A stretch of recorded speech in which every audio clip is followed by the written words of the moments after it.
messieurs les membres du jury, cher public, chères contradictrices. Nous sommes le vendredi 28 février 2020, il est minuit 30 et la 45e cérémonie des Césars vient tout juste de se terminer. Devant ma télévision, je suis pétrifiée, figée, abasourdie par ce que je viens de voir. Roman Polanski a reçu le César de la meilleure réalisation.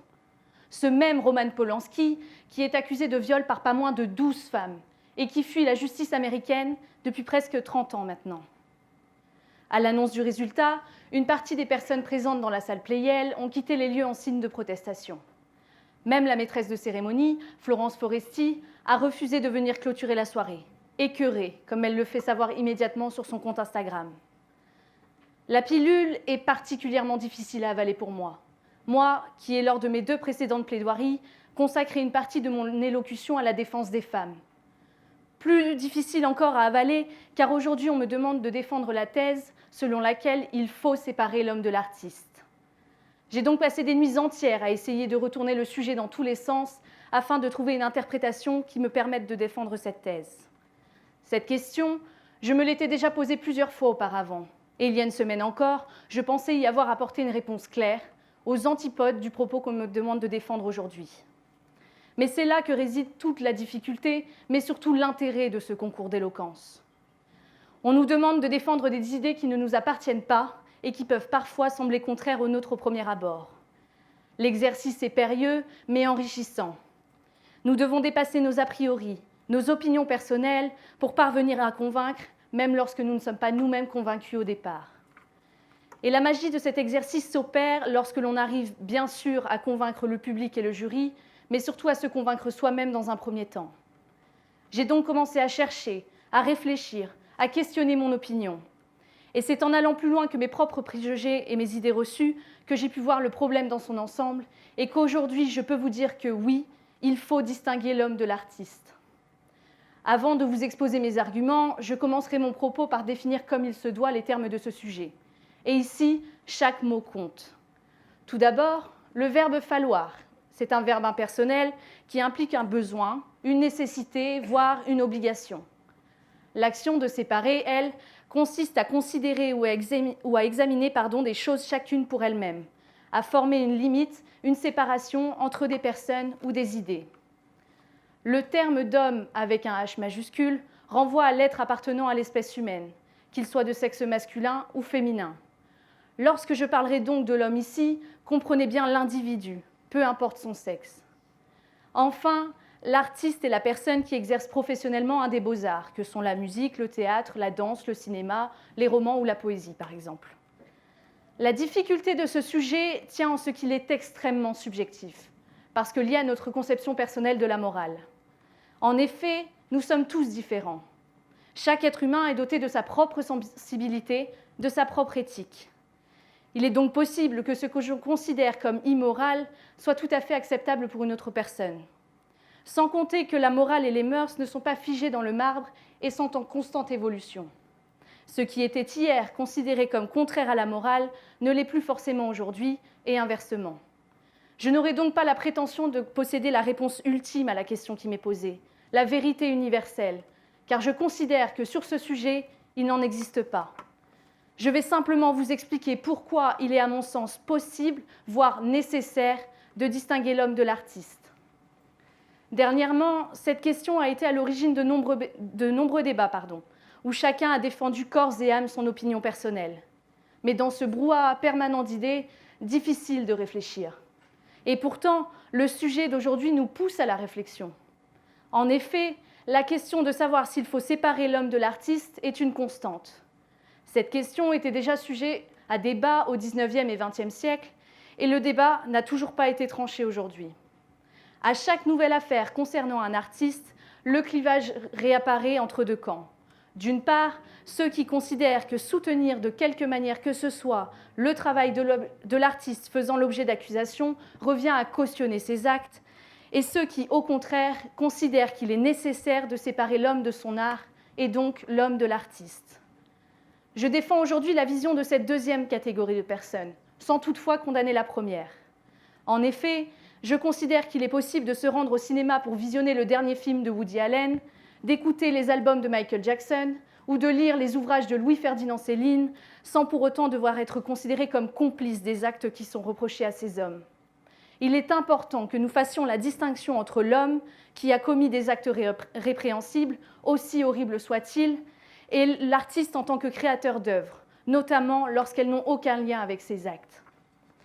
Ma contradictrice tentera de vous faire croire qu'il ne faut absolument pas séparer l'homme de l'artiste. Si on suit ce raisonnement, il devrait donc être interdit d'écouter, de voir, de lire ou de contempler certaines œuvres lorsque les hommes qui en sont à l'origine ne sont pas moralement irréprochables. Eh bien, je ne suis pas d'accord avec cette thèse. Je considère qu'une personne se rendant au cinéma pour voir le dernier film à l'affiche, film qui n'a rien à voir avec les faits reprochés à l'homme, puisse être considérée comme cautionnant le viol, le meurtre ou la pédocriminalité. Plus encore, je refuse qu'on me considère comme complice de ces horreurs parce que j'apprécie certaines œuvres. Je comprends que certains ne souhaitent pas aller voir le film d'un réalisateur accusé de viol et je ne les forcerai pas à y aller, tout comme je refuse qu'on m'en empêche. Cela serait de la censure, purement et simplement. Refuser d'opérer la distinction entre l'homme et l'artiste présente en effet un danger. Cela incite à la création d'un véritable droit de censure qui nierait notre droit à apprécier l'œuvre d'un artiste, dès lors que l'homme a commis des actes répréhensibles par la loi ou plus généralement par la morale. Or, si le droit au boycott existe, le droit à la censure, lui, ne doit pas devenir une réalité dans notre démocratie. Une personne a tout à fait le droit de refuser de voir un film, d'écouter une chanson, de lire un livre et donc de boycotter cette œuvre. Mais inversement, chacun a le droit de choisir librement de consommer l'art lorsqu'il le souhaite. Condamner l'homme, oui. Condamner l'œuvre, non. S'il existe une difficulté pour certains à dissocier l'homme de l'artiste, cela tient beaucoup à notre époque. En effet, aujourd'hui, les artistes sont devenus des personnes publiques, des idoles dans certains cas. Par conséquent, la limite entre leur vie publique et leur vie privée a peu à peu disparu. Les personnes publiques n'ont aujourd'hui plus réellement d'intimité et de nos jours, tout se sait très rapidement. De plus, désormais, on a le sentiment qu'un véritable tribunal populaire a été institué, matérialisé par les réseaux sociaux. À la moindre nouvelle colportée par des médias pas toujours très objectifs, on s'empresse de commenter, de partager, de tweeter, de défendre, de condamner, d'accuser, sans avoir en notre possession toutes les informations et les éléments. Cette tendance est très facilement observable sur ce fameux réseau social qui prône le respect des uns des autres, avec des sources fiables, des analyses constructives et des critiques des analyses objectives. J'ai nommé bien sûr Twitter. Mais lorsqu'on laisse des personnes comme vous et moi juger de quelle œuvre est acceptable ou non, en ayant en notre possession seulement quelques informations, cela peut représenter un certain danger. C'est ce qui est arrivé par exemple à Johnny Depp. L'acteur a été accusé de violence conjugale par son ex-femme, le réduisant à un paria du milieu du cinéma. Finalement, aujourd'hui, de nouveaux éléments sont venus sérieusement remettre en doute ces accusations et il semblerait même que ce soit lui qui ait été victime de violences dans le couple. Et alors que la seule véritable justice, celle opérée par les juges, ne s'est toujours pas prononcée, le tribunal populaire, lui, a déjà condamné l'acteur. Alors, vous le sentez arriver ce moment ? Celui où je vais devoir m'atteler au cas Polanski, eh bien nous y sommes. Le film J'accuse était nommé dans 12 catégories et je considère qu'il était tout à fait possible de récompenser ce film qui avait sa place parmi la liste des nommés dans la majorité des catégories. On ne peut consciemment évincer le film J'accuse de cette cérémonie qui récompense les plus grands films du cinéma français de l'année au motif que son réalisateur fait l'objet d'accusations sérieuses. D'autant plus que cela reviendrait à condamner le travail de centaines de personnes, des acteurs et des techniciens dont les efforts méritent d'être récompensés.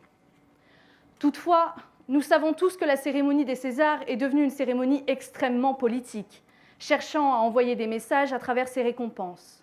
Je ne vous apprendrai rien en vous disant que l'Académie, en donnant un prix à tel ou tel acteur ou tel film, espère faire passer un message à l'ensemble des téléspectateurs, et cela au nom du monde du cinéma. Mais alors, quel est le message envoyé par la distinction offerte à Roman Polanski ? Faire gagner Polanski nommément et à titre personnel le prix de la meilleure réalisation, même si cela peut être justifié par la qualité du film, envoie un message politique fort et très gênant, aux téléspectateurs bien sûr, mais surtout à toutes ces femmes victimes. Cette récompense s'interprète comme le fait que pour le monde du cinéma, le talent de l'artiste rend l'homme irréprochable et intouchable. Et c'est là le véritable problème. Lorsque, en ne séparant pas l'homme de l'artiste, la qualité d'artiste semble devenir un bouclier de protection pour l'homme. L'homme qui ne sera donc pas condamné car son talent permettrait d'excuser ses actes abjects. Et cela rejoint tout à fait ma thèse. Le fait de ne pas distinguer l'homme de l'artiste permet à certains d'utiliser leur qualité pour éviter les condamnations, qu'elles soient prononcées par la justice ou par le public. En opérant une distinction entre les deux qualités d'homme et d'artiste, on permet donc d'éviter à ces personnes de mettre en avant leur talent pour excuser leur comportement. Et c'est en ce sens que je considère qu'il est primordial de séparer l'homme de l'artiste. Je vous remercie.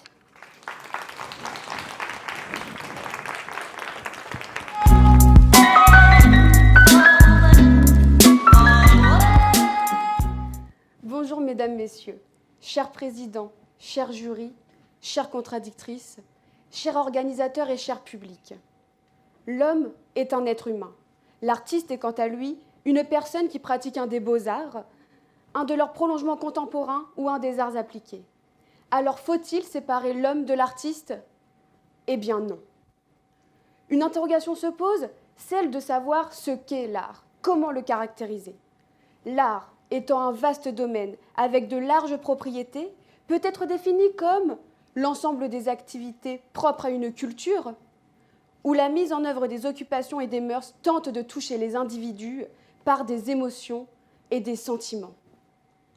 On peut distinguer de nombreuses catégories d'art, la poésie, la littérature, la sculpture, le cinéma et bien d'autres encore. On peut rajouter que l'art peut se retrouver dans la parfaite réussite d'une activité. La cuisine, le sport et même la rhétorique. Que veut dire séparer ? Séparer, c'est faire une distinction réelle entre l'homme et l'artiste. Il ne faut pas séparer l'homme de l'artiste. Ne tombez pas vous, dans les abysses qui se veulent être meurtrières à l'homme, qui veulent voir l'homme se séparer de l'artiste et par conséquent de l'art. Il ne faut pas que ces deux entités, se séparent. Dans un premier temps, l'homme est lié à l'artiste par l'art. Les hommes sont liés aux arts à grande échelle par un besoin instinctif. Depuis le début de notre existence, l'art siège une place prépondérante dans notre société. Sur les parois sinueuses d'une caverne, depuis des bouts de charbon graisseux, les hommes préhistoriques faisaient de l'art. Ils dessinaient des formes géométriques, des hommes, des animaux. Ils représentaient leur réalité, et ce, de manière totalement instinctive. Ces hommes étaient déjà artistes, ils ne le savaient guère. Les artistes ont permis la lumière. Les artistes, ils ont permis la sortie de l'obscurantisme. L'artiste permet à l'homme de s'évader, d'emprunter des routes pavées de poésie, plutôt que des lacs d'opium qui le tuent. L'homme pourra dévorer des livres, s'enivrer à en être ivre, mais jamais le papier ancré ne le trahira. Au contraire, il l'aidera. Il aide l'homme à voir. L'homme pourra boire des vers de poèmes, voir des rêves de bohème, sans que cela le nuise. Au contraire, il sera ému. Car oui, l'art émeut. L'artiste connaît la nature de l'homme, puisqu'il en est un. Il peut donc toucher l'homme par des mots, le caresser par des peintures ou encore le loger dans d'extravagantes architectures.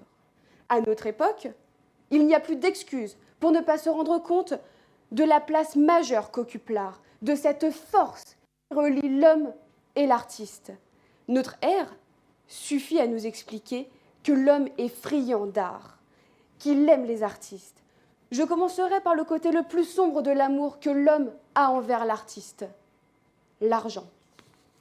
L'homme aime l'artiste car son art peut rapporter de l'argent, des tableaux arrachés par des millions d'euros, des sculptures qui se retrouvent surconvoitées sur les ventes aux enchères. Toutefois, l'homme a des amours plus sages, plus profonds pour l'artiste.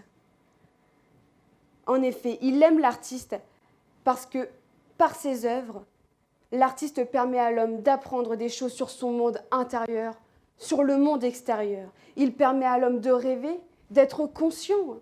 L'artiste donne à l'homme une possibilité de se comprendre, de s'interroger sur lui-même, que nulle autre chose ne fait.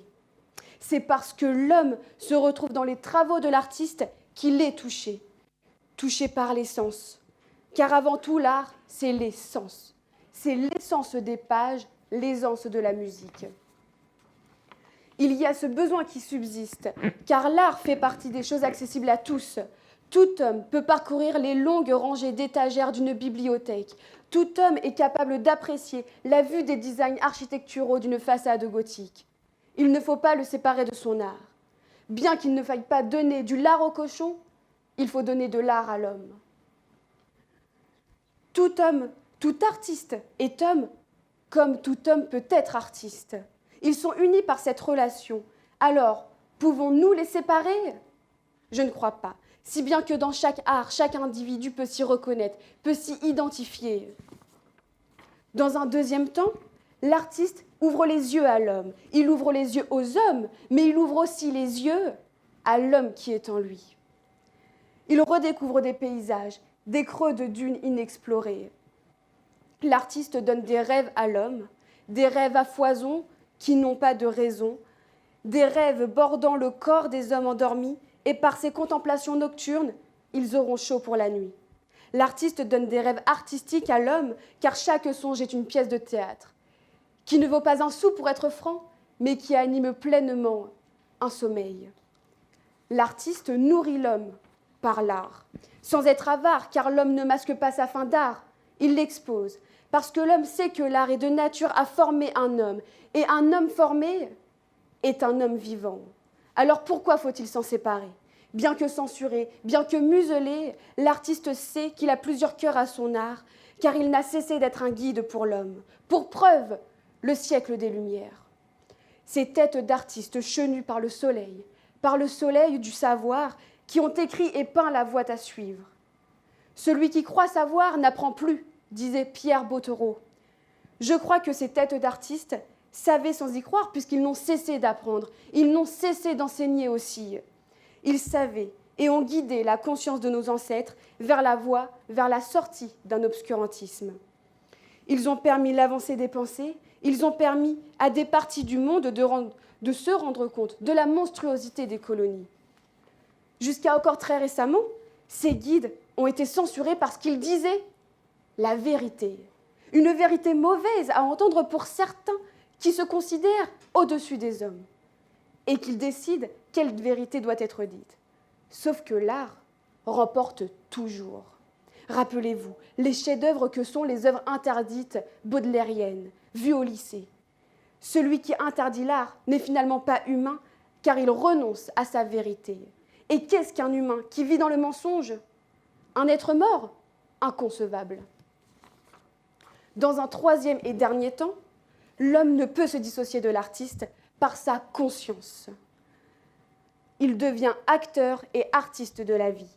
L'histoire de l'homme, l'expérience de l'homme impacte inconsciemment les œuvres d'un artiste, notamment dans les douleurs du passé qui n'ont pas cicatrisé. J'ai pour exemple concret Stanislas Rodensky, un poète oublié du XXe siècle. Travailleur dans les camps de travail en Allemagne, laissé pour compte par ses parents, on retrouve dans ses poèmes prosaïques ou versifiés l'impact de son histoire d'homme sur sa carrière d'artiste. Il y a la marque de son enfance douloureuse dans ses poèmes flous et pesants. Nous le ressentons. Et nous pouvons ajouter à cela des milliers d'autres exemples. Si l'homme devient en premier lieu artiste, c'est pour exprimer ses sentiments d'être humain. C'est d'ailleurs pour cette même raison que l'écriture est conseillée pour extérioriser ses mots. Par les pores de notre peau, les visqueuses douleurs de l'homme s'échappent à travers l'art. Parce que l'art est émotion. L'art est émotion et l'art est motion, non de censure, mais de liberté. Il libère l'homme, il le libère d'un poids considérable et apaise. Si vous voulez tuer un homme, nul besoin d'utiliser la peine capitale par guillotine, par chaise électrique ou encore par pendaison. Supprimez-lui l'art. L'homme sera perdu. Il se retrouvera livré à des nuits lourdes où la lune appuiera sa poitrine, où les étoiles noires laisseront dans son esprit des cauchemars. Il n'aura plus que les souvenirs de l'art qui, avec le temps, s'effaceront. Et plus ces souvenirs deviendront flous, plus il deviendra fou. Il ne faut pas séparer l'homme de l'artiste. Mesdames, Messieurs, tous ici présents, je souhaite que ma prestation artistique vous ait convaincu et je vous remercie de votre attention.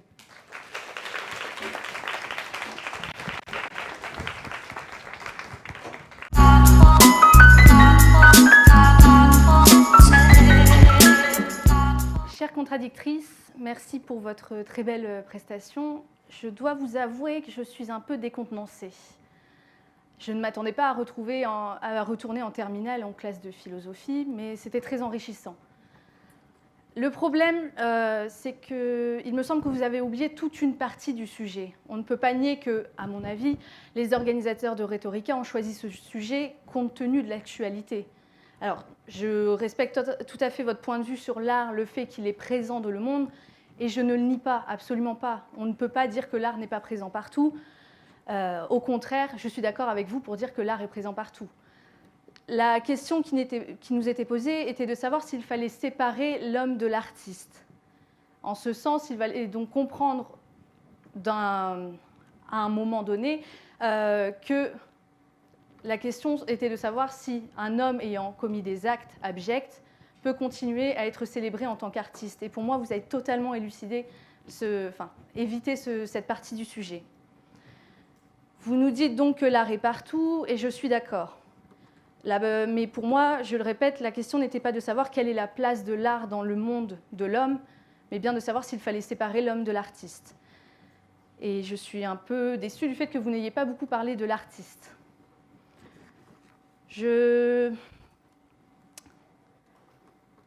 Vous nous dites que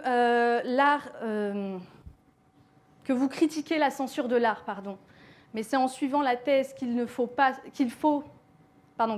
séparer l'homme de l'artiste qu'on en arrive à la censure, comme je vous disais tout à l'heure.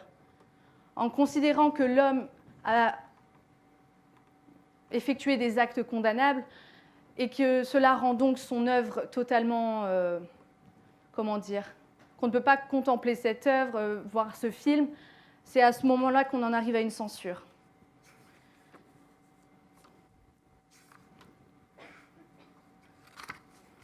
Vous parlez du fait que l'homme et l'artiste, lorsque ce sont la même personne, sont influencés l'un par l'autre. Le vécu de l'homme influence forcément l'artiste, et cela, je ne le nie pas. Il est évident que la limite entre l'homme et l'artiste n'est pas parfaitement hermétique, et qu'on en arrive à un moment où le vécu de l'homme a forcément un minimum d'influence. Et c'est pour cela que je considère que la séparation n'est pas hermétique, mais qu'il faut tout de même séparer l'homme de l'artiste.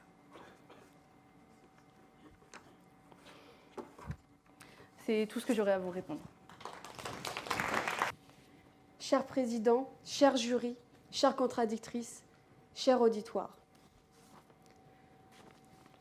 Alors d'abord, je souhaite citer Héloïse Wagner qui nous a dit que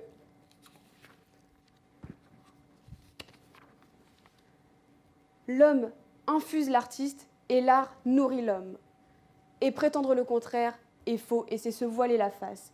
L'art est présent partout et c'est ce qui relie l'homme à l'artiste. Vous m'avez dit, ma chère contradictrice, que, évidemment, le talent de l'homme rend l'homme irréprochable. Mais c'est pour ça qu'il ne faut pas séparer l'homme de l'artiste, qu'il ne faut pas séparer l'homme de l'artiste. Et donc punir l'artiste permet de punir l'homme. Finalement, prétendre le contraire, que l'homme n'infuse pas l'artiste, que l'artiste nourrit pas l'homme, c'est faire comme un tour de passe-passe. On a toujours le choix, certes, d'apprécier les œuvres de l'artiste, mais dans ce cas-là, il faut assumer. Il faut assumer qu'on apprécie l'œuvre d'un violeur. Ça, c'est sûr. La censure, on peut censurer les œuvres qui sont hors la loi, mais si elles ne sont pas hors la loi, aucune raison de la censurer, puisqu'on a la liberté d'expression. Dans le droit français, il y a le droit d'auteur, et le droit d'auteur nous dit bien que pour protéger une œuvre, il faut que l'homme mette dans cette œuvre-là des choix personnels et subjectifs. Et sans cela, on ne peut pas protéger l'œuvre, on ne peut pas protéger cette création-là. Et donc, en droit d'auteur, l'homme égale l'artiste. En plus de cela, en condamnant l'homme, on condamne l'artiste. En reconnaissant l'artiste, on reconnaît l'homme. Et donc, c'est pour cela qu'il ne faut pas faire de dissociation, qu'il ne faut pas les séparer. Parce que reconnaître, si nous prenons l'exemple de Polanski, comme vous l'avez cité, reconnaître son œuvre, finalement, c'est peut-être légitimer son comportement. Et finalement, qui veut-on voir en haut de l'affiche? Qui veut-on voir comme exemple dans notre société? Voulons-nous voir des personnes qui font des abus sexuels, qui font des actes immoraux et hors la loi comme cela, qu'ils soient punis ou non punis?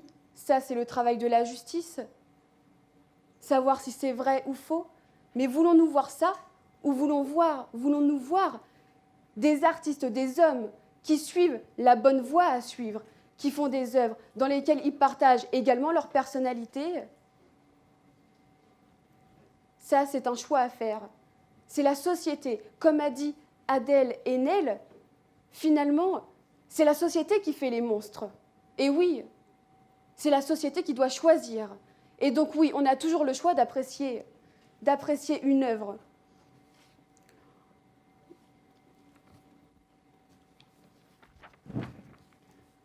Et puis évidemment, vous citez le tribunal populaire, Twitter, oui, mais évidemment, il y a des mauvaises choses là-dessus, où il y en a qui parlent de la présomption d'innocence, sauf qu'il ne faut pas oublier qu'il y a une atteinte à la présomption d'innocence que lorsqu'il y a une enquête ou une investigation en cours.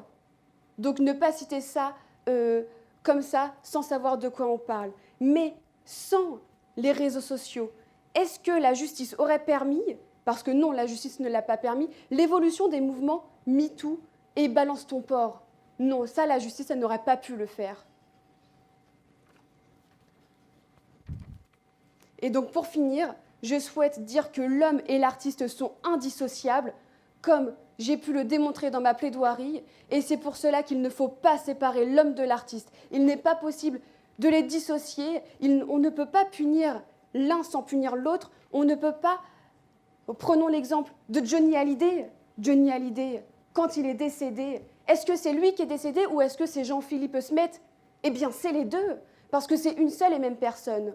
C'est simple, c'est une seule et même personne, et ce que l'homme fait, c'est également ce que l'homme est. Ce que l'homme fait permet à l'homme d'être lui, d'être artiste. Ce que l'artiste fait, c'est également ce que l'homme fait. Ils sont indissociables et il ne faut pas les séparer pour l'image de notre société, pour la bonne évolution de notre société. Merci.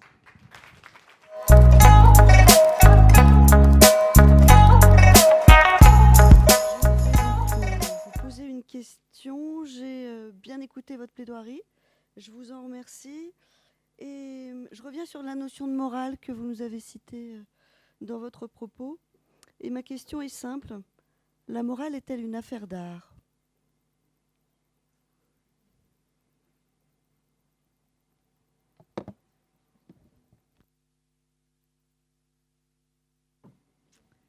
Merci pour cette question.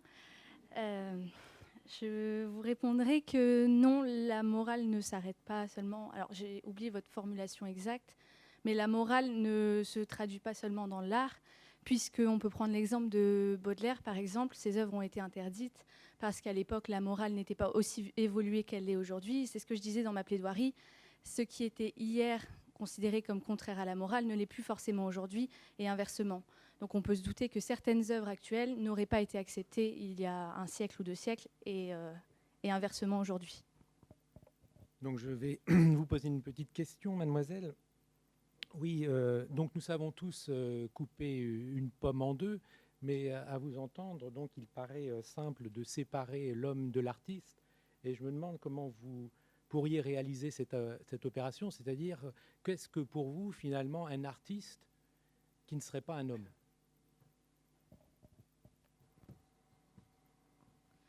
Je vous répondrai que ma vision de la séparation n'est pas aussi tranchée qu'une pomme coupée en deux. Je ne peux pas nier l'influence de la vie de l'homme sur ses œuvres.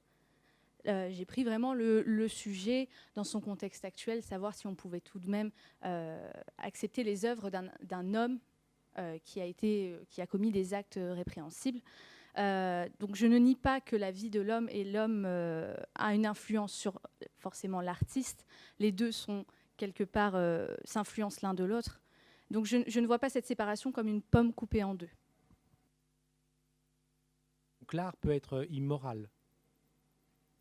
Et donc, finalement, on doit rejeter un artiste en tant qu'homme immoral. Et donc, on ne peut plus les séparer dans ce cas-là. Oui. Non, c'est le contraire. Enfin, ce que je dis, c'est le contraire. C'est que quand, pour moi, on peut toujours séparer l'homme de l'artiste. Donc, le produit de l'homme, ce sont ses actes, du produit de l'artiste, qui sont ses œuvres. La seule limite se trouve lorsque l'art est illégal. Lorsque le contenu de l'art est illégal. Je prendrai l'exemple de Gabriel Metznef, qui a été condamné pour apologie de la pédophilie, puisque dans ses œuvres, il parle très clairement de son goût pour, comme il les appelle, les moins de 16 ans. À ce moment-là, on est tous d'accord, je pense, pour dire qu'on ne peut pas accepter ce genre d'œuvre. Donc pour moi, ça tombe sous le coup de la loi, et donc on ne peut pas accepter ces œuvres-là. Donc là, cette œuvre-là est contraire à la morale, et même encore plus contraire à la loi. Alors oui, mais est-ce qu'aujourd'hui, Michel-Ange pourrait dessiner des enfants nus dans des églises? Pourtant, on est les premiers à admirer ses œuvres.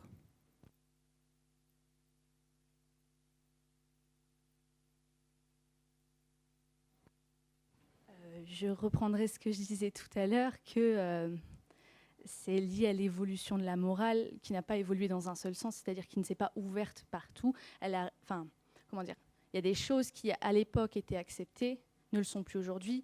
Après, les peintures de Michel-Ange sont quand même très liées, donc comme vous dites, elles sont dans une église, est-ce que ça serait accepté? Le corps de l'ange est considéré comme le corps d'un enfant. Je ne saurais pas vous dire si ça serait accepté ou non. Je pense qu'il y a plusieurs représentations d'anges dans diverses églises, et pour autant, elles n'ont pas été retirées. Il faudrait le faire aujourd'hui, parce que l'œuvre de Gabriel Metznef, dont vous avez cité dans les années 80, elle choquait peu. Aujourd'hui, au nom de la morale, mais la morale est-il une affaire de l'art, est-ce qu'il ne faudrait pas censurer tous les nus que nous voyons et on pense à des œuvres comme celle de Gustave Courbet, par exemple, L'origine de l'homme. À l'époque, c'était censuré. Aujourd'hui, ça ne l'est pas. Mais voilà. Oui, c'est censuré sur Facebook. Moi, j'aurais aimé, dans votre présentation, excusez-moi, je passe à vous, que vous parliez de la sublimation. C'est-à-dire qu'en fait, vous l'avez évoqué, mais en fait, ce concept de la psychanalyse, la psychanalyse est un domaine très décrié, j'entends bien, mais qui justement parle du fait de sublimer la pulsion, en fait, de l'homme. Et pouvoir, jusqu'à quel moment on peut ne pas séparer effectivement l'artiste de l'homme avec cette notion de sublimation de la pulsion. Est-ce que c'est pas très clair ma question là, non? Moi-même, je sens que je suis pas clair. Donc, Est-ce que vous question alors s'il vous plaît parce que une question claire. C'est pour ça que c'est pas clair. C'est que la question est pas. Que pensez-vous de la sublimation en fait, du concept de sublimation par rapport justement au fait de dépasser la pulsion pour en faire une œuvre d'art? Alors, je pense que de toute manière, qu'il y ait oui, une sublimation, il y a toujours la personnalité de l'artiste qui ressort. Après, c'est soit le destinataire de l'œuvre d'art le perçoit ou ne le perçoit pas. Si l'artiste souhaite camoufler une de ses pulsions dans l'œuvre, eh bien c'est sa volonté, mais en soi, il y a dedans des choix personnels, des choix subjectifs, il y a dedans de sa personnalité, et puis il y a il y a son humanité à travers cette œuvre et à travers l'artiste qu'il est. Je vois, mais la sublimation, c'est pas encore exactement ça. C'est-à-dire, en fait, tout ce qui n'est pas acceptable, la pulsion qui n'est pas acceptable, en fait, dans la vie en société, va être sublimée et va être déplacée, en fait, dans l'expression de l'art pour justement qu'elle puisse être acceptée et puisse être vécue par l'artiste. Vous voyez ?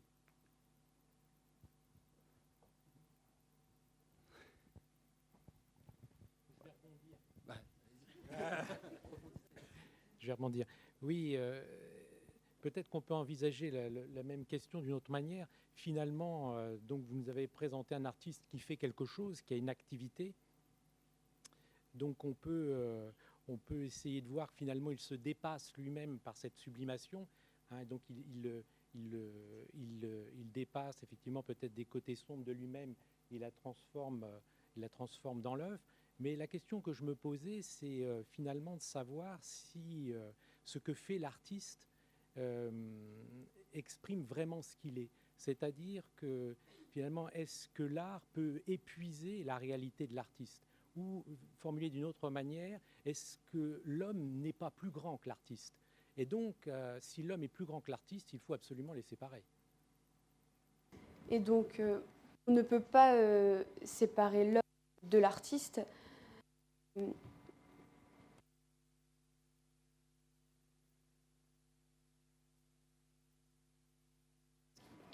On ne peut pas séparer l'homme de l'artiste, même si ça peut, finalement, tout ce que l'artiste va transmettre dans son œuvre, ça peut être donc l'homme en lui-même et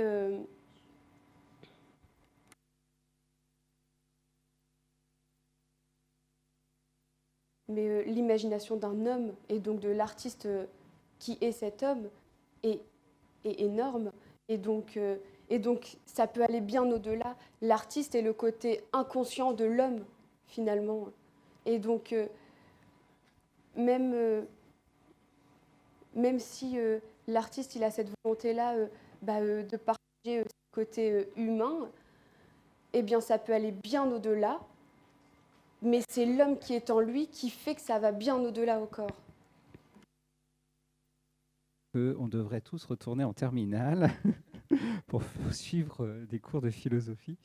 Ça nous ferait du bien sur l'art. Bon.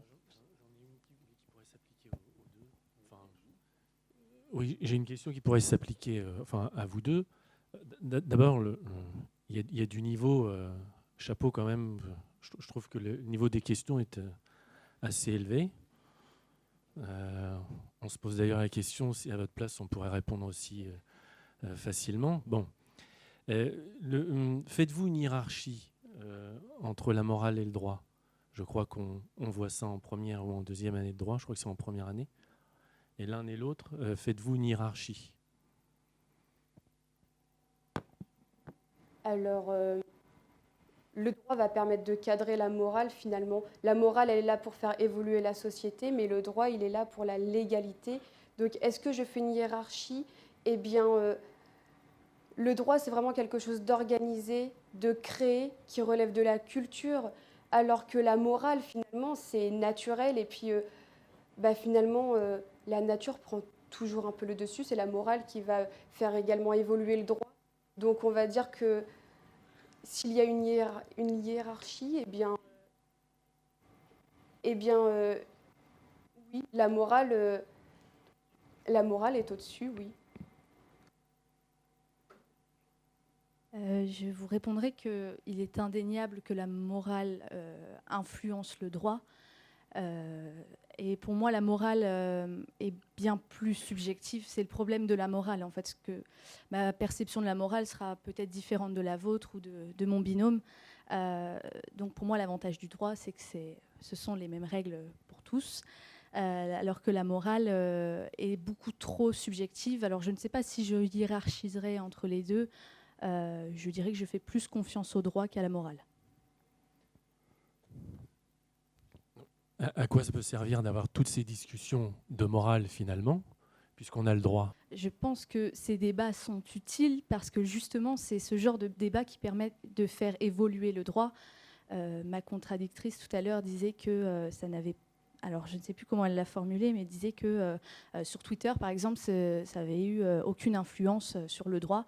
Les débats par rapport donc au monde du cinéma, je pense notamment à des lois qui ont été introduites sur la protection en matière de harcèlement.